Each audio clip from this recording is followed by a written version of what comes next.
Eu sou Clara Mendes, e até poucas semanas atrás, eu era apenas a analista sênior de projetos que todos na Vasconcelos Consultoria em São Paulo subestimavam.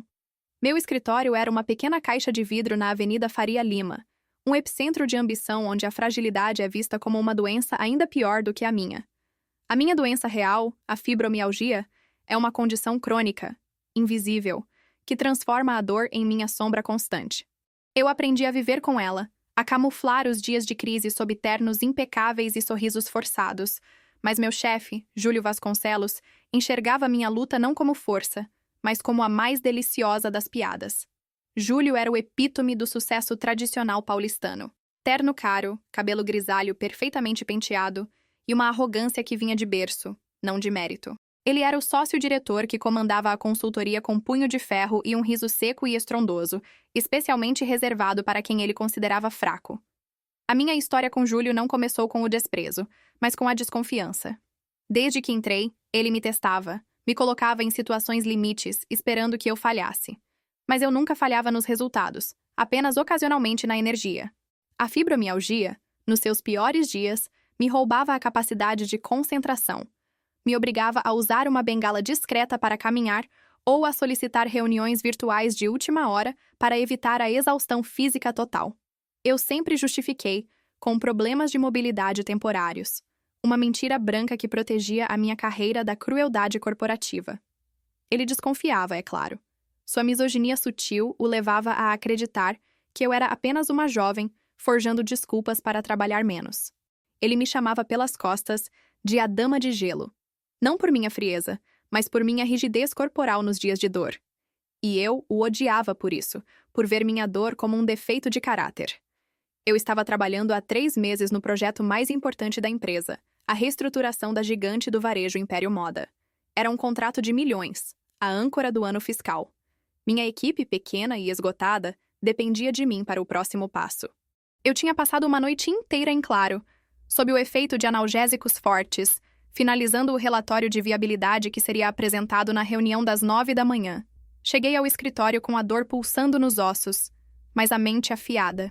Júlio, no entanto, havia convocado uma reunião de emergência às 7h30, presencial, sem aviso. Meu corpo protestou, minha espinha parecia feita de cacos de vidro, mas eu fui. Eu não podia falhar. A sala de reuniões principal, com sua vista panorâmica da cidade, estava fria e cheia de homens que se pareciam com clones de Júlio. Executivos de meia-idade, secos e ambiciosos. Eu entrei, mancando levemente, mas tentando manter a postura inabalável que me custava toda a minha reserva de energia. Júlio, que estava terminando um café, me olhou de cima a baixo com um sorriso perverso. Ele não perdeu tempo. Clara, vejo que sua mobilidade temporária está mais uma vez nos prestigiando. Espero que o seu relatório de milhões de reais não esteja tão claudicante quanto a sua caminhada. O silêncio na sala foi absoluto. Era o primeiro ataque direto e público, uma humilhação cuidadosamente orquestrada. Ele esperava uma reação, uma lágrima, um pedido de desculpa. Eu apenas respirei fundo e abri minha pasta. Eu era a única mulher ali, e a única que conseguia sentir a cidade inteira respirando sob meus pés, enquanto a dor me tornava mais presente do que nunca. A adrenalina ainda corre nas minhas veias, me lembrando que este vídeo é o único lugar onde a história completa pode ser dita. Se você já sentiu a dor da humilhação no trabalho, aperte o botão de curtir agora. E para não perder o momento em que a máscara dele cair, inscreva-se e ative o sino. Eu prometo que o final vai te dar a força que você precisa. A reunião começou. Eu apresentei o relatório com a precisão cirúrgica de quem não tem margem para erro. Minha voz estava firme. Os slides eram impecáveis. As projeções eram audaciosas, mas realistas. Por 30 minutos, mantive todos hipnotizados pelos números. Júlio, vendo que não podia me criticar profissionalmente, esperou o momento da pergunta inevitável. Foi o sócio mais velho, Dr. Almeida, que a fez. Clara, a implementação desta estratégia exige dedicação total, 24 horas por dia, nos próximos 6 meses. Você está realmente apta, física e mentalmente para esse nível de pressão, considerando seus históricos de saúde? O termo históricos de saúde foi a isca, e Júlio, sorrindo, mordeu-a. Ele se inclinou na mesa, os olhos brilhando de prazer. Antes que eu pudesse responder, ele o fez por mim, para toda a sala, com aquele riso seco e estrondoso que parecia rasgar o ar. Doutora Almeida, não se preocupe com a dama de gelo. Ela sempre consegue fazer o mínimo exigido. Mas, sejamos francos, um projeto desta magnitude não pode depender de quem precisa de uma cesta para se recuperar de uma dorzinha. A competência dela é inversamente proporcional à sua fragilidade. Pessoas assim são um risco. Vamos dar o projeto ao Daniel. Ele não tem problemas femininos para lidar. A piada, carregada de misoginia, foi recebida por risos nervosos. Naquele instante, a dor da fibromialgia sumiu, substituída por um frio cortante, uma clareza gelada que era mais perigosa do que qualquer inflamação. A humilhação estava consumada. A vingança, eu decidi naquele exato segundo, seria a minha cura. A partir dali, o jogo mudava de estratégia e escala. Eu não lutaria mais pela sobrevivência na empresa, mas pela sua completa, total e irreversível redefinição, começando pelo seu sócio mais arrogante. Aquele riso de Júlio, o som que ecoava na sala fria de reuniões, não era apenas escárnio. Era a materialização de anos de desvalorização e preconceito contra a minha condição invisível. O desprezo em seus olhos, ao me entregar o projeto para Daniel, um colega recém-chegado com metade da minha experiência e nenhuma dorzinha para atrapalhar, foi a gota d'água. Saí da sala sem dizer uma palavra, a cabeça erguida, mas o coração em chamas. Minha renúncia emocional àquele ambiente corporativo de plástico havia acabado de ser assinada. Eu continuaria na consultoria, sim, mas não mais por ambição, e sim por estratégia. Naquele dia, a analista de projetos deu lugar a uma predadora calculista. A semente da vingança foi plantada ali mesmo, na dor humilhante. A primeira coisa que fiz foi mudar o foco da minha dor. Não permitiria mais que a fibromialgia definisse minhas limitações. Passaria a ser o meu motor, a lembrança constante do porquê eu precisava ser cirúrgica. Comecei a trabalhar remotamente o máximo possível, usando a desculpa da fase de recuperação para me isolar. Essa distância me deu tempo, e tempo era o que eu precisava para a minha verdadeira análise de machine learning, a vida de Júlio Vasconcelos. Meu novo projeto de consultoria era ele, e eu usaria todas as minhas habilidades de investigação e análise de dados para mapear cada ponto de falha em sua blindagem social. Ele era intocável na Faria Lima, mas o poder dele tinha um ponto cego, um tendão de Aquiles. Sua vida pessoal e a estrutura familiar que ele usava como fachada. Júlio era casado com Aline Vasconcelos, uma mulher que era tão invisível quanto a minha doença para o mundo corporativo.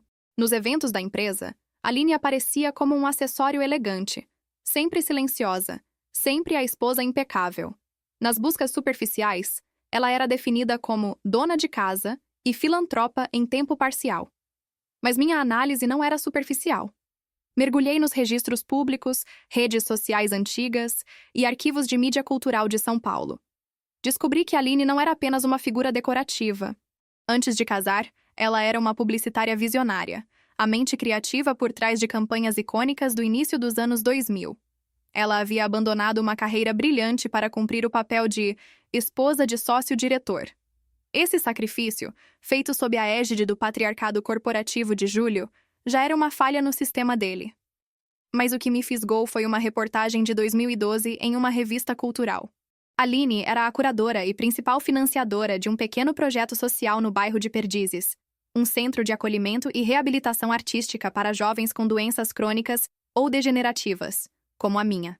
O nome da instituição era O Farol, e era ali que ela investia seu tempo e recursos de forma discreta, longe dos holofotes de Júlio. O meu segundo passo foi a aproximação. Eu não podia confrontar Aline diretamente, pois isso a colocaria em modo de defesa. Em vez disso, usei a minha própria condição como ponte, mas de forma indireta. Mandei uma doação anônima e substancial para O Farol, acompanhada de um bilhete vago sobre a importância da arte na dor. Isso me deu um ponto de contato indireto. Depois, comecei a aparecer em eventos de caridade menores de O Farol, camuflada na multidão, observando. Aline era diferente ali. Fora do domínio de Júlio, ela irradiava uma paixão e um talento para a comunicação que o mundo corporativo havia esmagado. Ela falava com os jovens com uma empatia que era totalmente ausente na vida de seu marido. Essa dualidade, a frieza pública e o calor privado, era a rachadura que eu procurava. Mas eu precisava de mais do que empatia para a minha jogada final. Eu precisava de uma alavanca que desintegrasse o poder de Júlio. A alavancagem veio de uma análise de projetos antigos da consultoria. Júlio era obcecado por parecer o único gênio. Em 2018, ele havia assumido o crédito de uma fusão multimilionária que salvou a consultoria. Mas nos arquivos digitais profundos, em pastas de arquivamento remoto que eu havia programado para vasculhar, encontrei o rascunho original. A estratégia não era dele. A arquitetura financeira e a comunicação de crise da fusão de 2018 haviam sido delineadas por uma consultora externa, que não era acreditada. A consultora externa era a agência de publicidade de Aline, antes de ela fechar as portas para se tornar apenas a senhora Vasconcelos. O que era pior, Júlio não apenas roubara o crédito da esposa, como havia subfaturado o serviço da agência dela na época, usando o dinheiro da consultoria para pagar uma reforma caríssima no apartamento dos Jardins, algo que Aline parecia ignorar. A revelação fria não viria de mim. Viria da descoberta de Aline de que seu marido não era apenas um misógino cruel, mas um ladrão que construiu sua lenda corporativa sobre o talento e o dinheiro dela, usando-a como uma muleta, e pior, como uma vítima involuntária. A dor da minha fibromialgia me ensinou sobre a traição do meu próprio corpo. A dor de Aline seria a traição de seu próprio casamento. A preparação para a queda de Júlio não era mais uma vingança pessoal. Era uma questão de justiça poética, uma cura forçada para dois corpos feridos, um físico, outro emocional. A próxima reunião de acionistas seria o palco. O meu trabalho de analista sênior, enquanto eu preparava a armadilha, tornou-se o meu disfarce perfeito. Ninguém suspeitava que a Dama de Gelo estava se transformando em um software de rastreamento de vulnerabilidades. Eu continuei executando minhas tarefas remotamente com eficiência, mas sem brilho, exatamente como Júlio esperava. Ele me via como uma ameaça contida, uma ferida que parara de sangrar. Mal sabia ele que eu estava instalando um vírus no seu sistema central. A reunião de acionistas para fechar o contrato Império Moda foi marcada para dali a um mês, no luxuoso Hotel Palácio Tangará, um local que exalava o tipo de opulência que Júlio adorava ostentar. Eu sabia que Aline estaria presente, vestida para a ocasião, desempenhando seu papel de esposa troféu ao lado de um marido que estava prestes a receber mais um crédito imerecido. O plano tinha duas fases e dependia da precisão de um algoritmo. A primeira fase era a exposição da verdade a Aline, mas de forma inegável, para que a revelação fosse dela, e não minha. Usei meu acesso privilegiado aos arquivos digitais da consultoria. Criei um pacote de dados criptografado que incluía o rascunho da fusão de 2018, com a marca d'água da agência de Aline, as notas fiscais subfaturadas e os extratos bancários que mostravam o desvio de verba da consultoria para a reforma do apartamento. Este pacote foi disfarçado como um relatório de benchmarking do setor de filantropia, algo que Júlio jamais leria, mas que faria sentido para Aline, dado seu envolvimento discreto com o farol. O envio foi a parte mais delicada. No meio de uma madrugada, enquanto Júlio estava em viagem de negócios em Nova York, invadi o sistema de e-mail de sua secretária pessoal e agendei o envio do arquivo para o e-mail pessoal de Aline. O horário escolhido foi cirúrgico, 3 horas antes do evento no Tangará. Tempo suficiente para ela abrir, processar o choque e confrontá-lo, mas não o bastante para ele abafar o escândalo. A segunda fase era a minha presença no evento. Meu papel seria o de analista sênior, sentada no canto da mesa, observando. Eu me preparei para o evento como para um confronto físico. Fiz sessões intensas de fisioterapia, usei a medicação mais forte que podia e vesti um vestido que não apenas escondia minha dor, mas me dava uma armadura psicológica. Eu precisava estar impecável, forte e fria o suficiente para absorver o impacto da explosão que eu sabia que viria. O meu plano era um estudo de caso em retenção emocional. A tensão seria insuportável. A explosão, chocante, e o pós-conflito, o verdadeiro clímax. Eu não queria apenas a sua queda. Eu queria que ele caísse pela mão da pessoa em quem ele mais confiava e que ele havia sistematicamente desvalorizado. Na manhã do evento, o silêncio do meu apartamento era pesado, quase sagrado. Eu podia sentir a dor do meu corpo, o lembrete de que eu era vulnerável, mas a antecipação da justiça a superava. Enquanto eu me vestia, o e-mail de Aline estava sendo entregue. Eu imaginei a cena. Aline abrindo o arquivo disfarçado, a curiosidade dando lugar ao horror e, finalmente, a raiva fria. A revelação de que o sucesso de seu marido, sua arrogância e sua capacidade de ridicularizar os outros, como ele fez comigo, eram construídos sobre uma trapaça que a envolvia diretamente. O Júlio, aquele que riu da minha doença na reunião, seria confrontado não por uma funcionária humilhada, mas por sua própria cúmplice involuntária. A vingança estava pronta. Eu saí de casa, entrando em um carro de aplicativo e senti o pulsar da Faria Lima me engolindo, me levando para o palco da minha redenção pessoal e profissional. Minha única preocupação era a imprevisibilidade de Aline. O que ela faria com a informação? A surpresa dela era a minha única variável, e era nela que residia o poder viral do nosso confronto. Cheguei ao Tangará e a atmosfera era eletrizante. A reunião de acionistas e o jantar de gala estavam prestes a começar. O salão estava cheio de ternos escuros, vestidos de grife e o cheiro de ambição cara. Eu me posicionei em uma mesa secundária, estrategicamente no campo de visão de Júlio, mas fora do alcance imediato. Ele não me cumprimentou, apenas me deu um aceno condescendente, aliviado por me ver em silêncio. Ele estava em seu auge, irradiando confiança, cercado pelos principais acionistas. Aline, como esperado, chegou ao seu lado, deslumbrante em um vestido azul marinho, mas havia algo diferente nela. Seus olhos, normalmente mornos e distantes, estavam afiados, gélidos. Ela mal olhou para Júlio, mantendo uma compostura que beirava a petrificação. Ela sabia.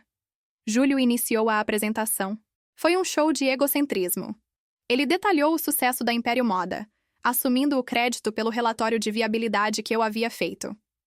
Ao descrever as etapas críticas, ele usou termos que eu havia criado, repetindo-os como se fossem seus.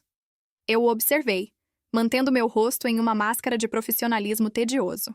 O pico da sua arrogância veio quando ele, em um aparte que parecia dirigido a mim, mas que ele tentou disfarçar como uma lição de negócios, disse: "O sucesso, meus amigos, é para os fortes, para aqueles que não têm desculpas ou fragilidades para justificar um desempenho mediano. Na Vasconcelos, só aceitamos quem está na plenitude." Ele riu. Aquele mesmo riso de escárnio que havia me atormentado. Foi nesse instante, no auge do seu poder roubado, que Aline se moveu. Ela não se levantou de forma abrupta, mas com uma calma assustadora. Sua voz, quando ela a usou, cortou o ar como vidro. "Júlio", ela disse, e a sala inteira ficou em silêncio. Ninguém esperava que a esposa de Júlio interrompesse uma apresentação de negócios. Júlio congelou, o sorriso petrificado no rosto. "Querida, estamos em uma reunião de acionistas. Por favor, sente-se. Eu já vou te dar atenção." Ele tentou controlá-la com o olhar, mas ela não recuou. Seus olhos azuis fixaram-se nele com uma intensidade fria, a raiva contida de anos. "Não, Júlio. A minha atenção é que é necessária agora." Aline continuou, sua voz ganhando volume. "Especialmente porque a plenitude da qual você fala foi construída sobre a minha competência e o dinheiro que você desviou." O salão inteiro ficou em suspense. Júlio empalideceu, o suor brotando em sua testa. Ele tentou desesperadamente um controle de danos. "Aline, você está cansada, talvez tenha bebido demais." Aline não o deixou terminar. Ela tirou um tablet da sua bolsa e projetou na tela principal, sobre os slides de Júlio, o documento que eu havia enviado. O rascunho original da fusão de 2018. "Este, senhores, é o plano que salvou a Vasconcelos Consultoria em 2018. Ela declarou. "O crédito não é de Júlio, é da minha antiga agência de publicidade. Eu o criei. O Júlio apenas o apropriou, usando a verba da consultoria, que deveria ter sido o pagamento pelos meus serviços, para reformar o nosso apartamento particular. Um desvio de mais de 800 mil reais. O sucesso dele não é força, Júlio, é fraude. E eu não serei mais cúmplice silenciosa de um homem que ri da fragilidade dos outros, enquanto constrói sua vida sobre a traição dos mais próximos." A revelação foi devastadora. Júlio tentou arrancar o cabo do projetor, mas já era tarde. A informação estava ali, nua e fria, exposta para todos os acionistas. A Cold Revelation de Aline não era apenas sobre ele. Era uma vingança vicária, um grito pela minha humilhação e pelo seu próprio sacrifício silenciado. O caos irrompeu no salão. Os acionistas, homens e mulheres de negócios endurecidos, ficaram em choque. A queda de Júlio não era apenas um escândalo conjugal. Era uma fraude financeira exposta em tempo real, diante de um contrato multimilionário prestes a ser assinado. Júlio, completamente descontrolado, começou a gritar com Aline, usando palavras que revelavam a podridão de seu caráter. "Sua ingrata! Você é apenas uma sombra! Uma esposa que eu sustento! Que direito você tem de estragar tudo?" Aline, no entanto, manteve sua postura de diamante, sua vingança fria e calculada. Ela não demonstrou emoção. A dor havia se transformado em estratégia. Eu tenho o direito do meu trabalho roubado e da minha integridade, Júlio. Você achou que me transformar em uma dona de casa me tornaria burra. Você cometeu um erro de cálculo. Os acionistas se afastaram de Júlio como se ele tivesse se tornado uma doença contagiosa. O Dr. Almeida, o mesmo que havia me questionado sobre minha aptidão, rapidamente chamou a segurança e o advogado da empresa. A apresentação de Império Moda havia terminado com um prenúncio de processo criminal. Eu observei tudo do meu canto. A minha presença era crucial agora. Eu precisava ser vista não como a causa do caos, mas como a única pessoa com a mente fria o suficiente para salvar o negócio. Júlio foi escoltado para fora, sua arrogância desfeita em suor e desespero. Aline permaneceu, o tablet ainda em suas mãos, e pela primeira vez, nossos olhares se encontraram. Havia um reconhecimento mútuo de uma dor invisível e de uma justiça recém-nascida. Ela sabia que eu havia enviado o arquivo. Eu sabia que ela havia executado a vingança com maestria. O salão, de repente, se voltou para mim. Clara, você tem o relatório de viabilidade da Império Moda pronto? O Dr. Almeida me perguntou, sua voz trêmula. Era a minha deixa. Eu me levantei, e a leve claudicação da minha fibromialgia parecia apenas uma pequena imperfeição diante do abismo corporativo que se abrira. Sim, Dr. Almeida. Está pronto e foi aprovado por todos vocês há 30 minutos, antes do show do sócio-diretor. Minha análise não depende da minha saúde, mas da minha mente. Eu posso salvar este contrato e a reputação da Vasconcelos. A negociação que se seguiu foi a mais intensa da minha carreira. Eu não pedi desculpas pela situação, apenas apresentei soluções. Usei os dados que Júlio havia desdenhado e a paixão que ele havia ridicularizado.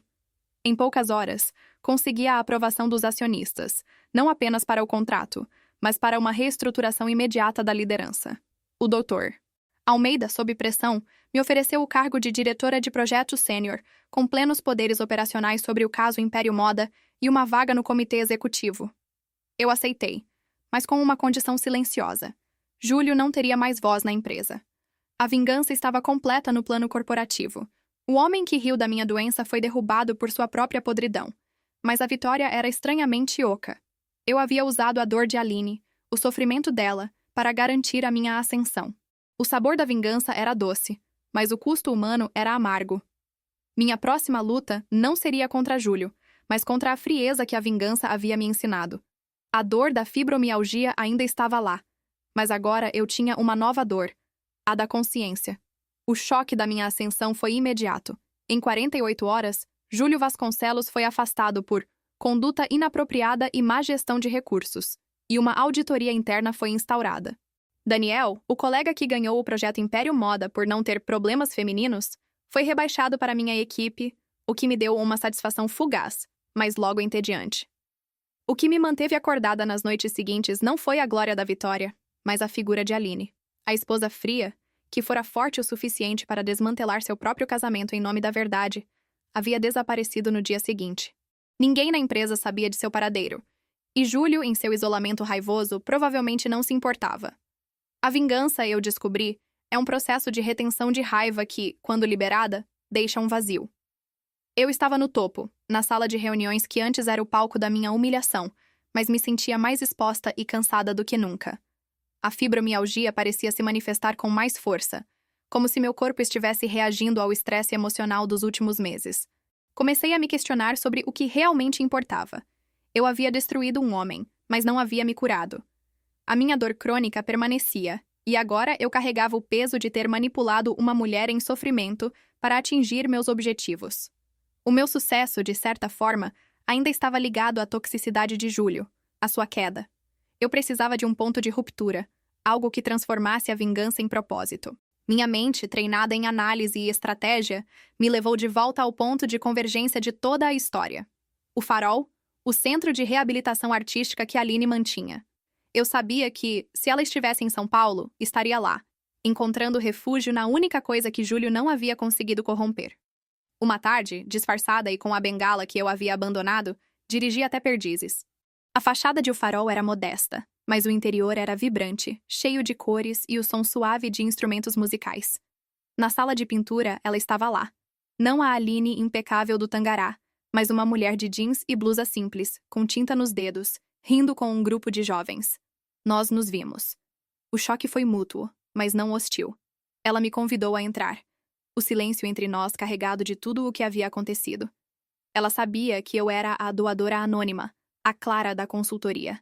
Você venceu, Clara, ela disse, sem rancor, mas com uma tristeza profunda. Júlio está em casa, trancado. Os acionistas vão processá-lo. Eu o perdi, mas o que ele fez a si mesmo é pior. Eu me sentei, sentindo a dor nas articulações, me lembrando do porquê eu estava ali. Eu venci no papel, Aline. Mas eu usei a sua dor. Eu usei a trapaça dele contra ele, e isso não me faz melhor. Aline me olhou com uma nova clareza. Não. Você me deu a verdade, Clara. E a verdade é a única coisa que podia me libertar. Você não é responsável pela minha dor. Você é responsável pela minha coragem. Você, com a sua doença que ele achava que era fraqueza, me mostrou a força que eu tinha e que ele havia enterrado. Ela fez uma pausa, olhando para as minhas mãos tensas. E agora, o que você vai fazer com a sua vitória? Continuar a brilhar na Faria Lima? Ou vai transformar o seu sofrimento em algo maior? A pergunta dela era a chave do meu algoritmo de mudança de vida. Eu tinha a estratégia. Eu tinha o poder. Agora eu precisava do propósito. O que era a verdadeira cura para mim e para o que restava daquela história de vingança? A pergunta de Aline. O que você vai fazer com a sua vitória? Ecoou em mim como a voz da minha própria consciência. Eu tinha o poder, o dinheiro e o prestígio, mas o vazio da vingança estava ali. A verdadeira cura não seria a eliminação da minha dor, nem a destruição de Júlio, mas a construção de algo que negasse a premissa dele. A ideia de que a fragilidade é um impedimento, e não uma força. Eu passei as semanas seguintes absorvida no O Farol. Minha expertise em análise de projetos, que antes eu dedicava a salvar balanços de varejistas, agora estava voltada para um propósito de salvar vidas. Aline me permitiu analisar a estrutura da instituição, e o que descobri me chocou.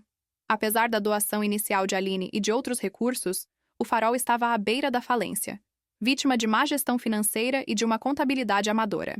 Eu percebi que Aline era uma visionária na área de arte e empatia, mas era completamente ingênua em finanças corporativas, uma falha que Júlio havia explorado silenciosamente por anos, permitindo que ela gastasse seus próprios recursos sem construir uma base sólida de sustentação para a instituição. Ele, o homem que riu da minha fragilidade, havia se aproveitado da fragilidade da esposa em questões de negócios para mantê-la dependente e distraída com a filantropia, enquanto ele roubava o crédito dela. Essa nova camada de traição, descoberta por mim, me deu o propósito final. A minha vingança agora seria a redenção dela, e a validação de que a minha doença me dava uma perspectiva de negócios que a frieza de Júlio jamais teria.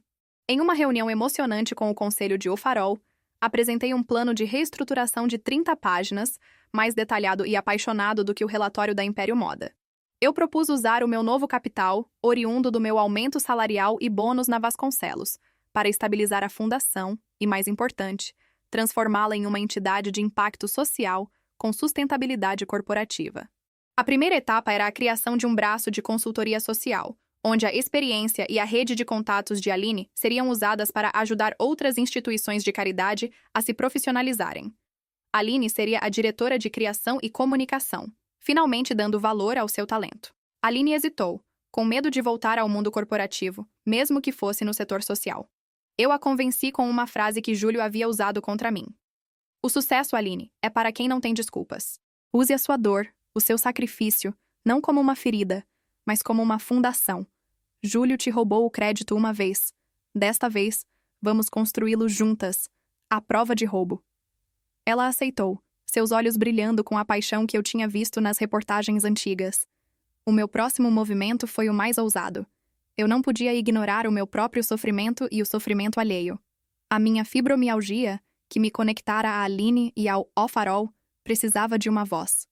Usei meu prestígio recém-adquirido na Vasconcelos para criar um fundo de inovação em saúde mental e crônica, focado em apoiar pesquisas e programas que promovessem a inclusão de profissionais com condições invisíveis, como a minha. Chamei-o de Fundo Dama de Gelo. O nome, antes um insulto de Júlio, virou a marca de uma nova causa. A vingança, eu entendi, não era sobre destruir, mas sobre ressignificar o que nos tentava destruir. Eu estava no auge da minha carreira, mas meu foco havia mudado da ganância para a causa. O meu propósito não era mais provar que eu era forte, mas provar que a minha fragilidade me dava uma força que a consultoria jamais havia conhecido. A transformação na Vasconcelos foi meteórica. Eu estava trabalhando o dobro, mas a dor da fibromialgia parecia atenuada pela adrenalina do propósito.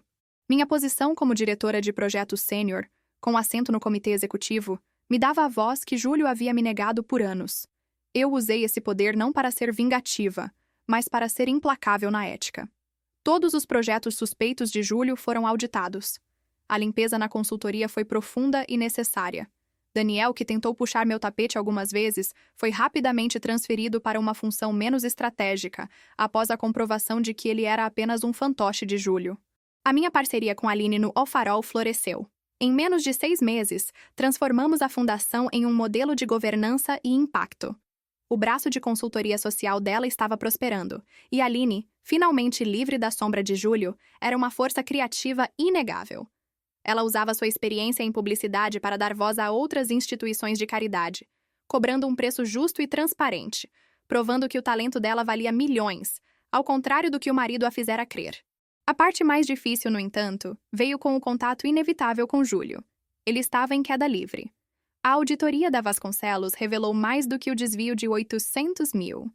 Havia um rastro de corrupção, nepotismo e projetos fracassados que ele havia escondido. O apartamento dos Jardins, reformado com o dinheiro roubado de Aline, estava sendo hipotecado para cobrir custos legais. Ele estava sozinho, abandonado pelos acionistas, e o único contato que ele tentou foi comigo. Ele me ligou, sua voz antes estrondosa, agora era um sussurro de desespero. Clara, ele implorou. Eu sei que você está por trás disso. Eu ri de você, eu fui um monstro. Mas você precisa me dar uma chance. Eu não tenho nada. Aline não me atende. Meus advogados estão me abandonando. Por favor, pelo menos me diga como você fez isso. A voz dele, antes o som da minha humilhação, agora era a prova do meu triunfo. Eu poderia ter desligado. Eu poderia ter zombado. Eu poderia ter feito tudo o que ele havia feito comigo. Mas eu não o fiz. A vingança plena, eu percebi, não era a destruição dele, mas o uso da minha nova força para evitar que ele me arrastasse para a escuridão. Eu o encontrei em um café discreto, longe da Faria Lima. Ele parecia ter envelhecido 10 anos, seu terno amassado, seus olhos vazios. Eu me sentei, a dama de gelo, perfeitamente composta. Eu não o olhei com ódio, mas com a frieza de um analista observando um erro sistêmico. Eu fiz isso, Júlio. Eu disse com a voz baixa e firme, porque a sua fraqueza não era a falta de força, mas a falta de caráter. Você riu da minha doença, mas a sua doença era a sua arrogância. E a sua arrogância o fez subestimar não apenas a mim, mas a sua própria esposa. Eu revelei o que eu havia descoberto sobre sua manipulação financeira de O Farol, o modo como ele havia permitido a Aline escoar os próprios recursos, em vez de construir a instituição de forma sólida. Ele cambaleou com a revelação. A ideia de que a esposa não era apenas a vítima de um roubo de crédito, mas também de uma manipulação financeira sutil, o atingiu mais do que a perda do seu cargo. A revelação sobre a manipulação financeira de O Farol o atingiu no núcleo da sua arrogância. Júlio podia suportar ser chamado de ladrão corporativo, mas ser exposto como um manipulador familiar, que usava a caridade da esposa para mantê-la fora dos negócios reais, era a sua ruína moral. Ele desabou na cadeira, o rosto nas mãos. A cena era patética, o oposto do homem que havia esmagado minha dignidade na sala de reuniões. Eu mantive a distância emocional. Eu tinha vindo ali para dar a ele não o perdão que ele mendigava, mas a verdade que ele precisava para o seu reboot forçado. Eu não tinha a intenção de perdoá-lo naquele momento, mas eu tinha um propósito maior. A minha vingança precisava se transformar em uma mudança de vida para ele, algo criativo, que não fosse a mesmice do final feliz. Eu não queria que ele ficasse na miséria. Eu queria que ele vivesse sob o peso da sua própria consciência, mas com um caminho para redimir a si mesmo. Eu usei a minha voz, agora carregada de autoridade, para delinear o meu plano final. Júlio, eu disse, você arruinou sua reputação e sua vida, mas você ainda tem uma habilidade. Você é um mestre em finanças corporativas, um mestre inegável em números, mesmo que um desastre em ética. Aline está reconstruindo o O Farol e outras ONGs. Elas precisam de ajuda para se profissionalizarem, para evitar que outros Júlios as explorem. Elas precisam de um contador sênior, alguém que conheça as brechas fiscais e as proteja. Elas precisam da sua competência, não do seu nome. Ele ergueu a cabeça, incrédulo. Você quer que eu trabalhe para a fundação dela? De graça? Ou com um salário irrisório? Não de graça, eu corrigi. Com o seu salário, o salário mínimo. Você trabalhará para o Farol e para as instituições parceiras.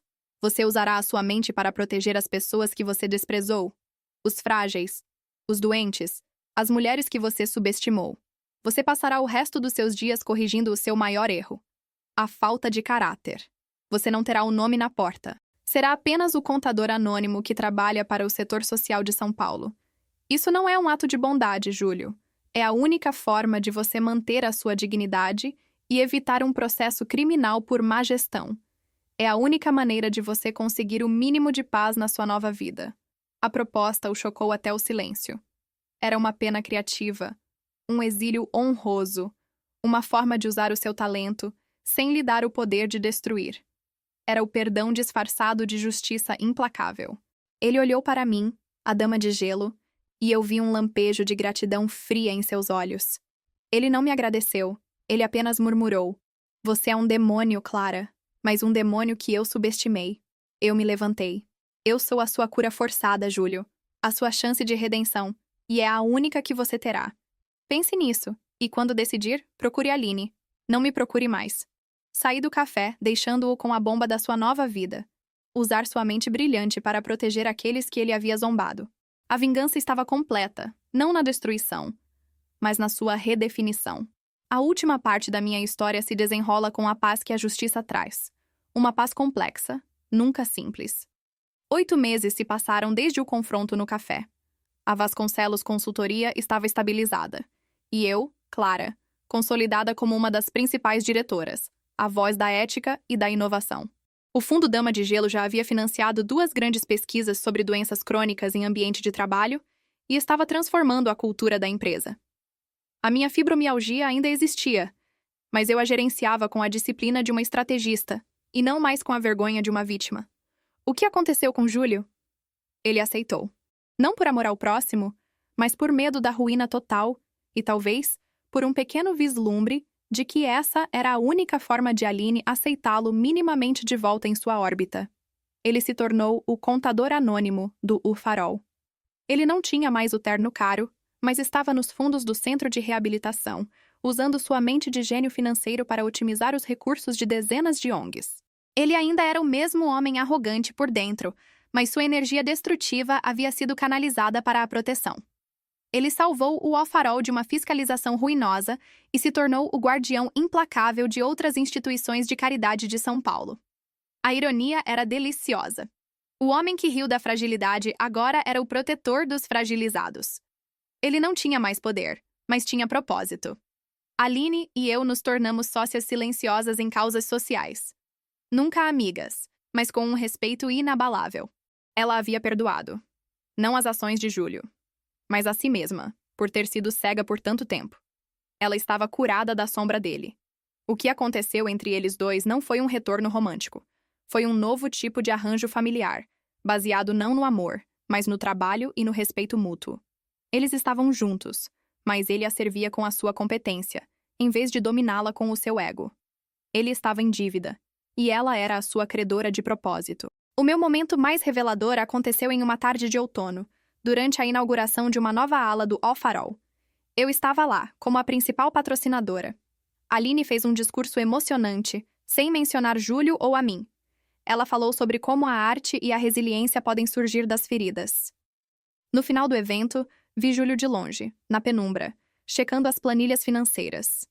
Ele estava fazendo o seu trabalho, silenciosamente. Quando nossos olhos se encontraram, ele não sorriu, mas fez um aceno de cabeça.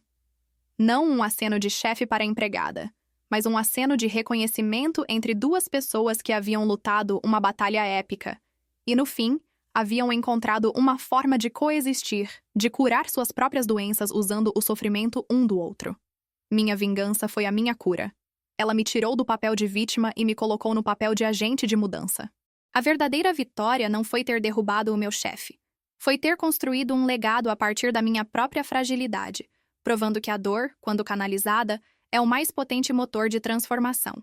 Eu não precisei usar a palavra, mas a mudança de vida de Júlio e a nova fundação de Aline e o meu sucesso eram a prova de que algo muito mais profundo que a reconciliação havia ocorrido. A vingança se transformou em justiça, e a justiça se transformou em destino. A Dama de Gelo não derreteu.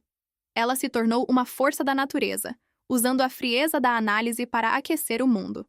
A história de Clara Mendes é a prova de que a frieza analítica pode ser o motor da mais quente das transformações. Sua ascensão na Vasconcelos Consultoria continua a ser um case de estudo sobre como a integridade vence a arrogância. Ela se tornou a diretora executiva, e sob sua liderança, a empresa se redefiniu, tornando-se líder em práticas de inclusão de saúde mental e crônica no ambiente corporativo. Júlio Vasconcelos, o contador anônimo de O Farol, cumpriu sua penitência criativa e, embora nunca tenha sido perdoado por sua arrogância, encontrou um novo tipo de valor em sua vida, longe dos holofotes da Faria Lima. Aline Vasconcelos, a publicitária silenciada, fundou a agência Farol, uma consultoria de impacto social que usa o seu talento para dar voz a organizações de caridade em todo o país, provando que a sua competência era a única fortuna da família que Júlio nunca conseguiria roubar. A vingança de Clara não terminou em destruição, mas em uma redefinição total de propósito, onde a dor de todos os envolvidos foi o catalisador para uma mudança de vida irrevogável. A Dama de Gelo havia, por fim, encontrado a sua verdadeira temperatura, a da justiça. O ciclo da vingança havia se completado de uma forma que ninguém poderia prever. Eu não te conto essa história para glorificar a vingança, mas para te mostrar que o perdão, o verdadeiro, só pode nascer da força. Agora eu quero saber de você. Se você estivesse no meu lugar, após a revelação de Aline, qual teria sido o seu primeiro passo para seguir em frente? Deixe a sua resposta nos comentários. E se essa história de transformação fez sentido, compartilhe-a com alguém que precisa de uma dose de coragem. A minha vida não é mais sobre gerenciar a dor, mas sobre gerenciar o propósito. Cada dia que me sento naquela cadeira de diretora, na mesma sala de reuniões onde fui humilhada, é uma celebração silenciosa da minha vitória. A minha fibromialgia ainda me acompanha, mas agora ela é um lembrete constante de que a maior força de um indivíduo reside na sua capacidade de transformar a própria vulnerabilidade em uma arma de impacto. Júlio e Aline continuam a sua parceria forçada no setor social. Não há amor romântico, mas há uma profunda interdependência de propósito, um novo tecido familiar forjado no fogo da verdade. Ele usa seu brilho para proteger. Ela usa sua paixão para construir. Eu, por outro lado, uso meu poder para mudar o mundo corporativo que quase me destruiu.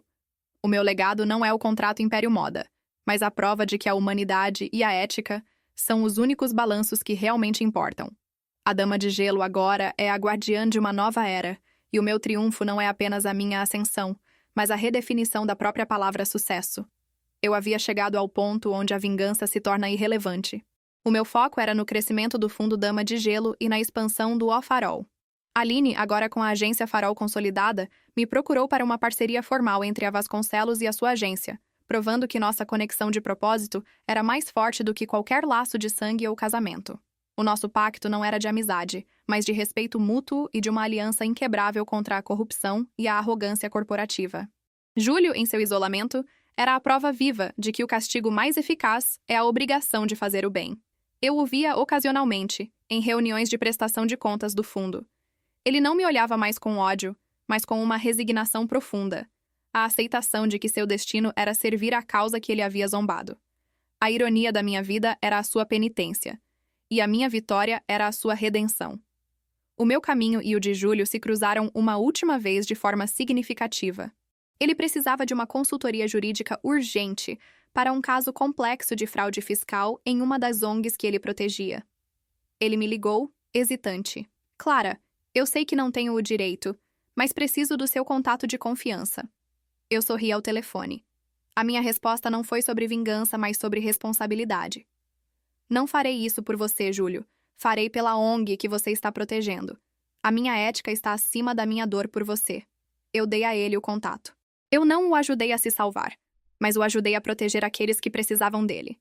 Essa era a minha nova moeda de troca. A competência a serviço da fragilidade. O ciclo estava finalmente quebrado. A minha ascensão não havia sido o final da história, mas o início de um legado, uma prova de que a cura para a dor, física ou emocional, reside na capacidade de transformar o nosso sofrimento em propósito para os outros. Eu sou Clara Mendes, e a Dama de Gelo não tem mais frio.